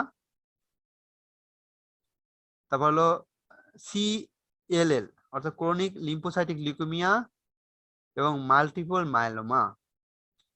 দেখো খেয়াল করো, এখানে আমি যে তিনটা রেখেছি সবগুলো দেখো লিম্ফোসাইটের ম্যালিগন্যান্সি। ক্রনিক লিম্ফোসাইটিক লিউকেমিয়া এটা লিম্ফোসাইটের ম্যালিগন্যান্সি। মাল্টিপল মাইলোমা এটা মূলত হচ্ছে প্লাজমা সেল, যেটা তোমরা নিশ্চয়ই জানো, হ্যাঁ অবশ্যই জানা উচিত, ফিজিওলজিতে পড়ে থাকবে যে লিম্ফোসাইট গুলো ট্রান্সফর্ম হয়ে, মানে লিম্ফোসাইট তো বি সেল আছে আর টি সেল আছে, বি সেলটা ট্রান্সফর্ম হয়ে প্লাজমা সেল তৈরি হয়। MM মানে হচ্ছে multiple myeloma is the malignancy of plasma sell. Okay, plasma sell তাহলে কোত্থেকে আসলো? প্লাজমা সেলটা আসলো ওই যে বি সেল, বি লিম্ফোসাইট আর টি লিম্ফোসাইট, বি সেলটা ট্রান্সফর্ম হয়ে কি হয়? প্লাজমা সেল হয়। আর এই প্লাজমা সেলে যদি ম্যালিগন্যান্সি হয়, তাহলে ওটার নাম হলো মাল্টিপল মাইলোমা। খুব সহজ। তাহলে এগুলো আলটিমেটলি কি হলো? বি সেল হলো না? আচ্ছা, আরটা কি বলেছি? লিম্ফোমা বলেছি।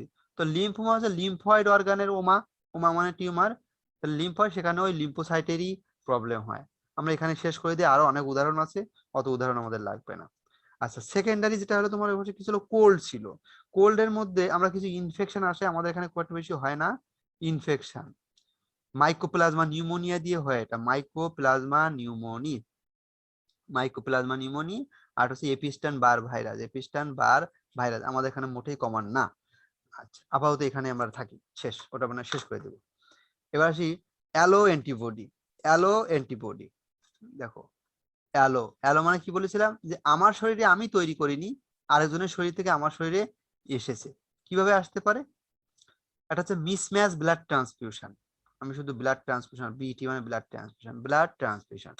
মনে করো যে আমি হচ্ছে B positive blood group, ABO সিস্টেমে আমি বি পজিটিভ, অর্থাৎ আমার বি অ্যান্টিজেন আছে হ্যাঁ, বি অ্যান্টিজেন আছে, কিন্তু বি এর বিপরীতে বি অ্যান্টিবডি তো আমার শরীরে নাই। এখন অন্য একটা ব্লাড যদি আমি দেই, যে ব্লাডে বি অ্যান্টিবডি আছে, তাহলে ওই অ্যান্টিবডি আমার শরীরে এসে, বি অ্যান্টিবডি এসে আমার বি অ্যান্টিজেনের সাথে রিয়াকশন করে আমার আরবিসি কে ভেঙে দিবে। খুব সহজ, খুব সহজ। তাহলে এটাকে বলা হয় মিসম্যাচ ব্লাড ট্রান্সফিউশন। এই একটা উদাহরণ, মাত্র 2টা উদাহরণ আছে।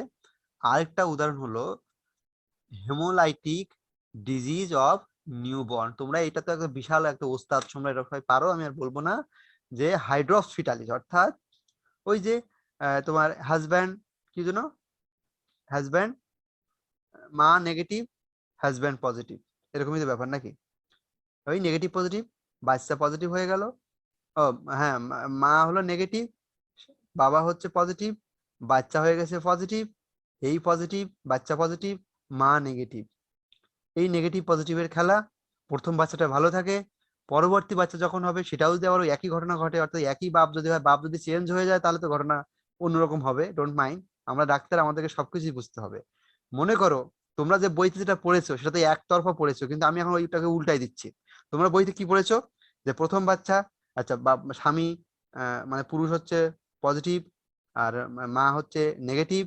আচ্ছা, মায়ের পেটে যে বাচ্চা আছে সেটা হলো নেগেটিভ। প্রথম বাচ্চা ডেলিভারি হয়ে গেল, কিছুই হলো না।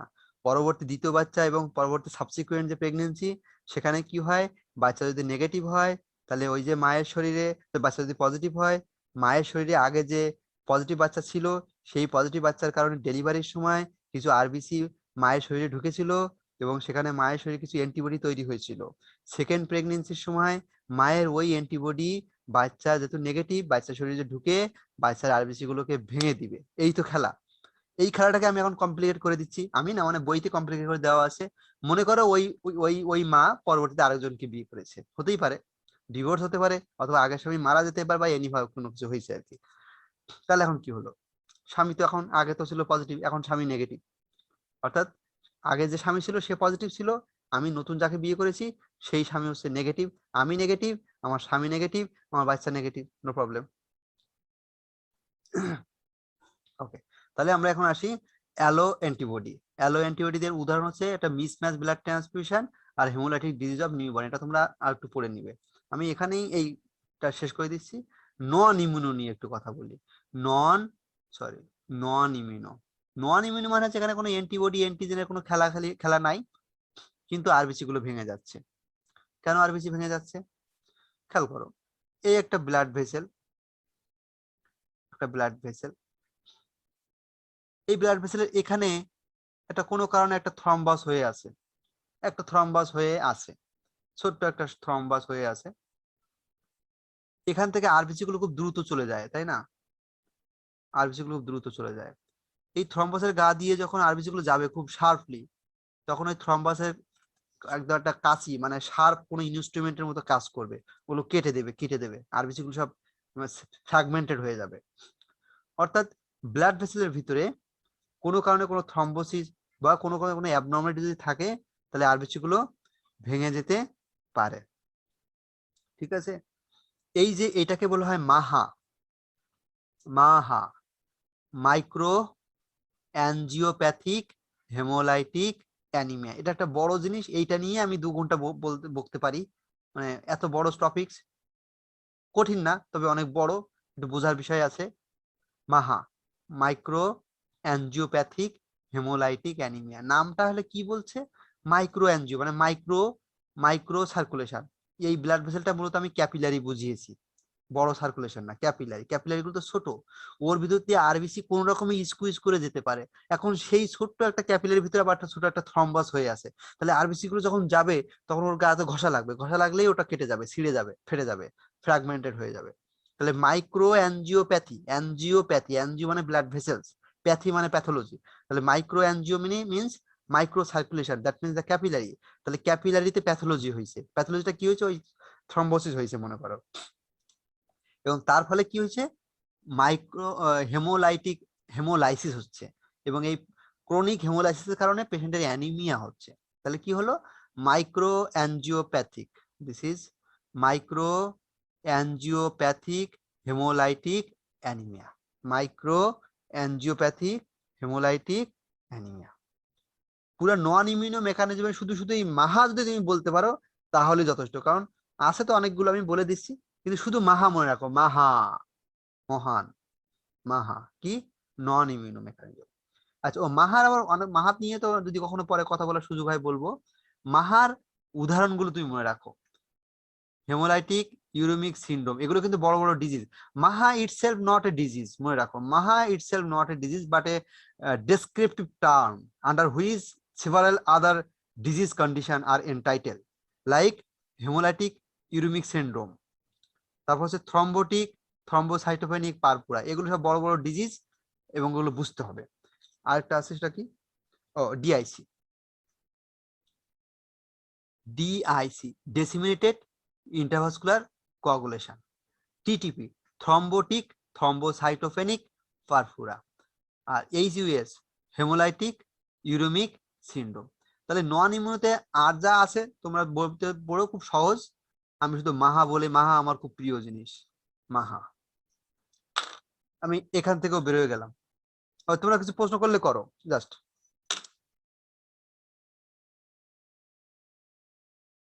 বা কোনো কিছু জিজ্ঞাসা করলে করতে পারো। কিছু বলবে, আসো তোমরা? হ্যাঁ স্যার, কোল্ড এর সেকেন্ডারি কজের মধ্যে স্যার কারণগুলো আরেকবার একটু বলেন। ও সেকেন্ডারি কোল্ডে তো বলিনি কিছু, ব্যাটা শুধু ইনফেকশন বলেছি, মাইক্রোপ্লাজমা নিউমোনি আর এপিস্টান বায়োর ভাইরাস, মাইক্রোপ্লাজমা নিউমোনি আর এপিস্টান বায়োর ভাইরাস, এই দুটো বলেছি। শুধু মনে রাখো যে সেকেন্ডারি কজ হলো ইনফেকশন, আরো আছে, বাদ দাও সব, সহজ করার জন্য বলছি। ইনফেকশন, কিছু ইনফেকশন হয়, mycoplasma pneumoniae, Epstein Barr virus, mycoplasma pneumoniae এবং এপিস্টান বায়োর ভাইরাস দুইটাই আমাদের জন্য আনকমন। ওকে, নেক্সট।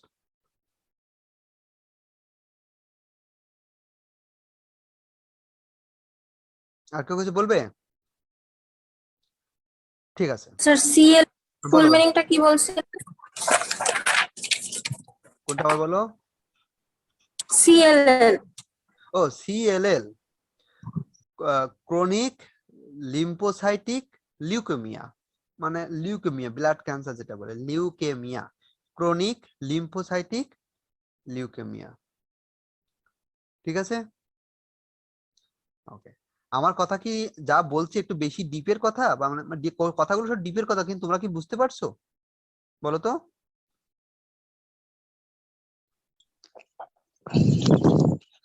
সত্য কথা বলতে বুঝতে একটু কষ্ট হচ্ছে স্যার। তাই না? না ঠিক আছে, অসুবিধা নাই, আর একটু সহজ করতে হবে নাকি? কিন্তু এগুলোই আসলে আস্তে আস্তে পড়তে হবে, তাহলে সামনাসামনি থাকলে স্টুডেন্টের চেহারার দিকে তাকে বোঝা যায় যে আসলে আমার কথা বুঝতেছে কিনা। আচ্ছা, আমি এইটা রেকর্ড করা আছে, করে তোমাদেরকে লিংক দিয়ে দেবো, তোমরা পরে আবার এটা শুনো। আর ডেভিডসনে এটা আছে হেমোলাইটিক চ্যাপ্টারের মাঝামাঝির দিকে আছে, তোমরা ডেভিডসনটা একটু খুলে দেখো, ঠিক আছে? কিন্তু তোমাকে এটা আলটিমেটলি জানতে হবে, থার্ড ইয়ারে অবশ্যই এটা কঠিন, কারণ এটা ফিফথ ইয়ারের জিনিস, কিন্তু এগুলোই আস্তে পড়ে আস্তে পড়ে তুমি জানবে আর কি। ঠিক আছে, হতাশ হওয়ার কিছু নাই, এগুলো আসলেই কঠিন। এবং তোমাকে একটু বললাম যে এখন যেটা পড়াবো এটা কঠিন, মানে এই যে অ্যাকওয়ার্ড, এই অ্যাকওয়ার্ডটা কঠিন, কেমন? কিন্তু তার আগের পয়েন্ট গুলো কি বুঝতে পেরেছিল? প্রথম যেটা বলতেছিলাম ওটা তো একটু ফিজিওলজির সাথে রিলেটেড ছিল, মাইক্রোসাইটিক হাইপোক্রোমিক ম্যাক্রোসাইটিক, ওগুলো কি বোঝা যাচ্ছিল? জি স্যার। আরেকজন কথা বলো। বুঝতে পারছি। হ্যাঁ জি স্যার, আগেরটা অনেকটাই বুঝছিলাম, কারণ আচ্ছা, ওটা তো ফিজিওলজিতে পড়া হ্যাঁ, ছিল স্যার। আর এইটা পুরোপুরি তোমার ক্লিনিক্যাল মেডিসিন আসলে, কেমন? ঠিক আছে, ওই অল্প একটু বুঝলা, যদি এখান থেকে তুমি 10% কিছুই বোঝার দরকার নেই, এরকম একটা জিনিস আছে এটুকু তো বুঝলা, মানে জীবনে এরকম একটা জিনিস তোমাকে পড়তে হবে। আমার কথা হলো, পড়াশোনা কিন্তু সবসময় ক্লাস থেকে হয় না, আমি যেটা ফিল করতাম যে এটুকু তো বোঝা গেল যে এরকম একটা জিনিস আছে যেটা আমি আজ বুঝতেছি না, কিন্তু আমাকে বুঝতে হবে, এবং এই পড়াশোনা খুব কঠিন, এটুকু তো বোঝা যাচ্ছে যে মেডিসিন অনেক কিছু পড়তে হবে। হ্যাঁ, এই করোনার কারণে আমরা তো পড়াশোনার মানে আশেপাশেই নাই, তো এটুকু অন্তত যদি এই মেসেজটা যদি তুমি নিতে পারো যে এরকম কিছু পড়াশোনা আছে এবং পড়াশোনা অনেক কঠিন, এবং এই কঠিন পড়াশোনা করতে হবে, এগুলো কিন্তু আমি থার্ড ইয়ারেই পড়াই, বুঝুক বা না বুঝুক, কিন্তু এগুলো পড়াই, কেউ কেউ বোঝে কেউ কেউ বোঝে না, পরবর্তীতে বুঝে নেবে আর কি। তাই এগুলো আমাদের থার্ড ইয়ারের সিলেবাস, মানে কারিকুলামে। এবং এটা কিন্তু আমি শুধু অ্যানিমিয়া পড়াচ্ছি, এবং এই অ্যানিমিয়ায় আমি 5-7 দিন পড়াই, কারণ অ্যানিমিয়া নিয়ে অনেক কথাবার্তা। এবং থার্ড ইয়ারে একটা স্টুডেন্ট যদি অ্যানিমিয়া সম্পর্কে বুঝুক বা না বুঝুক অন্তত 4-5টা ক্লাস করে, তাহলে তার একটা ধারণা থাকলো যে অ্যানিমিয়া সম্পর্কে অনেক পড়াশোনা আছে, এই ধারণাটা অন্তত তার থাকুক। সেজন্য অন্তত এইটুকু না বোঝে, মানে এইরকম মনে না করে তো অ্যানিমিয়া, ও তো ওই যে মাইক্রোসাইটিক হাইপারক্রোমিক নর্মোসাইটিক নর্মোক্রোমিক কয়েকটা ক্লাস বলে দিলাম, হয়ে গেল, শেষ। ব্যাপারটা কিন্তু ওই রকম নয় মোটেও। অ্যানিমিয়া একটা ভাস্ট টপিক। এবং বললাম যে মাহা, এই মাহা নিয়ে আমি 2-3টা ক্লাস নিতে পারি। তার মানে এই যে হেমোলাইটিক ইউরিক সিন্ড্রোম, এটা একটা ক্লাস হতে পারে, অনেক বড় ক্লাস হতে পারে, 2 ঘন্টা বলা যেতে পারে। টিটিপি এটা নিয়ে 1 ঘন্টা বলা যাবে। ডিআইসি নিয়ে 2-3টা ক্লাস করা যাবে শুধু ডিআইসি নিয়ে, কারণ ডিআইসি অনেক ভাস্ট টপিকস। এবং ডিআইসির সাথে শুধু আমরা মেডিসিন না, মেডিসিন, সার্জারি, গাইনি, প্রত্যেকটা ডিপার্টমেন্ট এই ডিআইসির সাথে রিলেটেড, মানে সবাই এই ডিআইসি ফেস করে।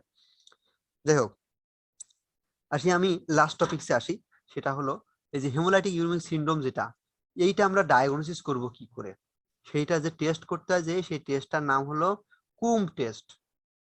জাস্ট কুম, নামটা মনে রাখো, কুম। কুম হচ্ছে এক বড় ভাইয়ের নাম, মনে করো, তার নামের নাম COOM Coombs.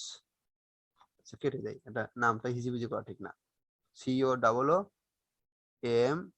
COOMBS Coombs test. ওকে, কুম টেস্ট হচ্ছে ডাইরেক্ট, আর এটা হচ্ছে ইনডাইরেক্ট। ডাইরেক্ট থাকলে তো ইনডাইরেক্ট হয়, ডাইরেক্ট আর ইনডাইরেক্ট। নামকরণের উদ্দেশ্য কি, কুম টেস্ট কিভাবে করা হয় সেটা ডেভিডসনে আছে, তোমাদের প্যাথোলজিতে পড়াবে, অবশ্যই পড়াবে, প্যাথোলজিতে পড়াবে এবং মাইক্রোবায়োলজিতে খুব ভালো করে পড়াবে কুম টেস্ট। আমরা মেডিসিনের লোকজন হয়ে এই কুম টেস্ট কেমনে করে প্যাথোলজি ওগুলো পড়বো না, আমি পড়াবো না আর কি, কিন্তু তোমাদেরকে ওখানে পড়তে হবে। কুম টেস্ট ডাইরেক্ট আর ইনডাইরেক্ট, এইটা নামটা কেন হলো সেটা একটু জানতে হবে। মানে জানতে হবে এই জন্য যে এটা দিয়ে আমার লাভটা কি। মানে ডাইরেক্ট মনে করো যে লিখে দিল কুম test direct positive, indirect negative, অথবা ডাইরেক্ট নেগেটিভ, ইনডাইরেক্ট পজিটিভ, এটা দিয়ে তুমি কি বুঝবা, বুঝবোটা কি, এটাই বুঝবো। এটা বুঝবো হলো ডাইরেক্টের ক্ষেত্রে আরবিসির যে তাহলে আমরা কুম টেস্টে কি দেখি, যে একটা মানুষের বডিতে হেমোলাইসিস হচ্ছে, সেই লোকটাকে আমরা কুম টেস্ট করতে পাঠাইছিলাম। কি কি দেখতে পাঠাইছিলাম, যে তার যে হেমোলাইসিস হচ্ছে, এই হেমোলাইসিস কি অটো ইমিউনো নাকি নন ইমিউনো, মানে ইমিউনো নাকি নন ইমিউনো। কুম টেস্টে অ্যান্টিবডিটাকে ডিটেক্ট করতে পারে। তার মানে কুম টেস্ট সেটা ডাইরেক্ট হোক আর ইনডাইরেক্ট হোক, যদি পজিটিভ হয় তাহলে বুঝলাম যে এটা হলো ইমিউনো মেকানিজমের মাধ্যমে। আচ্ছা, আমি আগের লাইনে গেলেই তো হয়। শোনো, পুরাই অ্যাকোয়ার্ড যে হেমোলাইসিস সেটা হলো ইমিউনো আর নন ইমিউনো। কুম টেস্টটা বসে আছে এই দুইজনের মাঝখানে। কুম টেস্টটা বসে আছে এই দুইজনের মাঝখানে। কুম টেস্ট যদি পজিটিভ হয়, সে ডাইরেক্ট হোক আর ইনডাইরেক্ট হোক, কুম টেস্ট যদি এনিহাও পজিটিভ হয়, তার মানেটা দাঁড়ায় হলো হেমোলাইসিসটা ইমিউনো মেকানিজমে হেমোলাইসিস হচ্ছে। আর কুম টেস্ট যদি নেগেটিভ হয়, তাহলে বুঝলাম যে তার যে হেমোলাইসিস সেটা হলো নন ইমিউনো মেকানিজমে হেমোলাইসিস হচ্ছে। খুব সহজ। আচ্ছা, তাহলে কুম টেস্ট পজিটিভ মানে ইমিউনো মেকানিজমে হেমোলাইসিস। আর কুম টেস্ট যখন এবার পজিটিভ হলো, সে পজিটিভ কি ডাইরেক্ট না ইনডাইরেক্ট, এই ডাইরেক্ট দিয়ে কি বোঝাবে আর ইনডাইরেক্ট দিয়ে কি বোঝাবে, এইটাই হলো আমার পরবর্তী স্লাইড। আশা করি তোমরা বুঝতে পেরেছো। Coombs test positive means immuno, negative means non immuno. আর পজিটিভ যখন হবে তখন ডাইরেক্ট না ইনডাইরেক্ট, এইটা দিয়ে আমরা কি বুঝবো। সরি, ওকে, ডাইরেক্ট। দেখো, আমাদের বডিতে আরবিসি ভেঙে যাচ্ছে, সমস্যাটা কি, আরবিসি ভেঙে যাচ্ছে বাই অ্যান্টিবডি। প্রশ্নটা হলো, যে অ্যান্টিবডি দিয়ে আমার আরবিসি ভাঙছে, সেই অ্যান্টিবডিটা কোথায় আছে, the location of the antibody inside my circulation. যে অ্যান্টিবডি দিয়ে আমার আরবিসি ভাঙছে, সেই অ্যান্টিবডিটা কি আমার আরবিসির গায়ে এরকম লাগানো আছে, attached, antibody attached to the RBC, নাকি অ্যান্টিবডিটা আমার সার্কুলেশনে ঘুরে ঘুরে বেড়াচ্ছে। এটা হলো অ্যান্টিবডি, আর এটা হলো আরবিসি, সরি এটা হলো আরবিসি। আরবিসির গায়ে একটা অ্যান্টিজেন আছে, আর এটা হলো আরবিসি, এটা হলো অ্যান্টিবডি। অ্যান্টিজেনের গায়ে লাগানো আছে। কুম টেস্টের শর্ত হলো এটা অ্যান্টিবডি ডিটেক্ট করবে, কিন্তু সেই অ্যান্টিবডিটা কোথায় আছে? অ্যান্টিবডিটা কি আরবিসির অলরেডি আরবিসির গায়ে লাগানো আছে, নাকি আরবিসির বাইরে সার্কুলেশনে আলাদাভাবে আছে, পরবর্তীতে লেগে যেতেও পারে, নাও পারে। ওকে, ডাইরেক্ট বা ডিরেক্ট কুম টেস্ট হলো আইডেন্টিফাই করে যে antibody attached to the RBC, আর ইনডিরেক্ট যেটা সেটা that identify the antibody circulating in the circulation, not attached to the RBC. সোজা কথা, অর্থাৎ অ্যান্টিবডি আছে কিন্তু সেটা আরবিসিতে সার্কুলেশন মানে আরবিসির গায়ে লাগানো অবস্থা নাই। ঠিক আছে, এখন কোথায় রাখলাম এটা আমি বলে দিচ্ছি।